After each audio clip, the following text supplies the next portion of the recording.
Miss হবে না আপনার পছন্দের টিভি শো। দেখুন জি5 অ্যাপে একদম ফ্রি।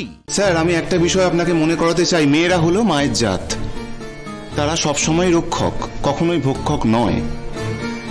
প্রকৃতগতভাবেই মেয়েদের মধ্যে মাতৃত্ববোধ থাকে, কিন্তু স্যার ব্যতিক্রম তো হয়।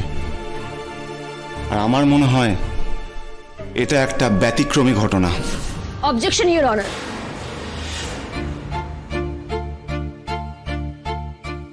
উনি কেস ব্রিফ করতে গিয়ে তথ্য প্রমাণ না দিয়ে অভিযুক্তকে, মানে যার বিরুদ্ধে অভিযোগ রয়েছে, তাকে অপরাধী বলে চিহ্নিত করছেন। অভিযোগ ওঠা আর অপরাধী বলে চিহ্নিত করা দুটো এক জিনিস নয়। এটা আমি আমার বিপক্ষীয় বন্ধুকে মনে করিয়ে দিতে চাই। আপনি শব্দ প্রয়োগে সতর্ক থাকুন।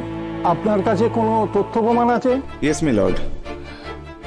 তবে আমি একটা কথা বলতে চাই, তথ্য প্রমাণ আগে তৈরি না করে অনির্বাণ সেন কোন রকম কেস লড়ে না, এটা সকলেরই জানা। স্যার, উনি যেমন তথ্য প্রমাণ ছাড়া কেস লড়েন না, অন্যরাও কিন্তু তাই করে। এভাবে নিজেকে বিশিষ্ট এবং আলাদা বলে চিহ্নিত করার কোনো কারণ নেই। ওনার কাছে যেমন প্রমাণ আছে, সেরকম আমার কাছেও তথ্য প্রমাণ আছে। যাই হোক, উনি যখন এখনো তথ্য প্রমাণ পেশ করতে পারেননি এবং পুরো বিষয়টাই আপনার বিচারের ওপর নির্ভর করছে, তখন উনি আপনার জায়গা দখল করে ওকালতি ছেড়ে বিচারকের জায়গাটা দখল করতে পারেন না।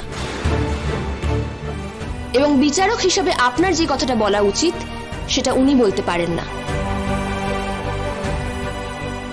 আমার ক্লায়েন্টকে উনি অপরাধী বলে চিহ্নিত করলেন কি করে, আমাকে জবাব দিতে হবে এবং এই প্ল্যাটফর্মেই দিতে হবে। অথবা উনি নিজের এই কথা প্রত্যাহার করুক এবং অভিযুক্তর কাছে দুঃখ প্রকাশ করুক।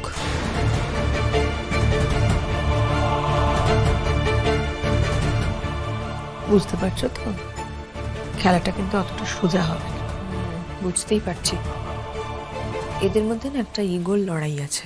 দেখো, এরা তো হাজবেন্ড ওয়াইফ, মনে হয় ডিভোর্স হয়ে গেছে। সচ মে? তাই তো খবর নিলাম।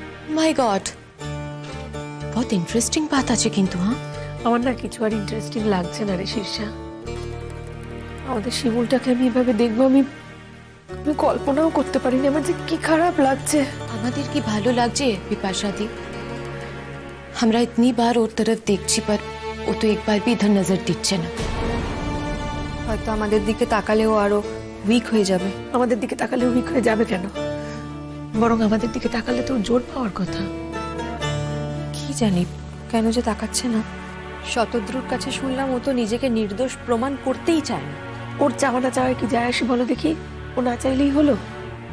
সমস্ত রকমের তথ্য প্রমাণ অ্যাডভোকেটের কাছে দেওয়া রয়েছে, যেটা প্রমাণ করার উনিই করবেন।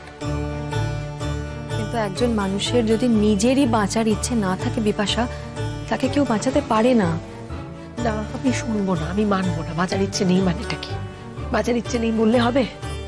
ওকে এই পরিস্থিতিটা থেকে বেরোতে হবে না? ও যে অপরাধী নয়, ও নির্দোষ, সেটা ওকে প্রমাণ করতে হবে। হ্যাঁ, ভগবান वही करे, जो भी करे अच्छा ही करे बस। জি5 ডাউনলোড করুন আর সব এপিসোড দেখুন একদম ফ্রি।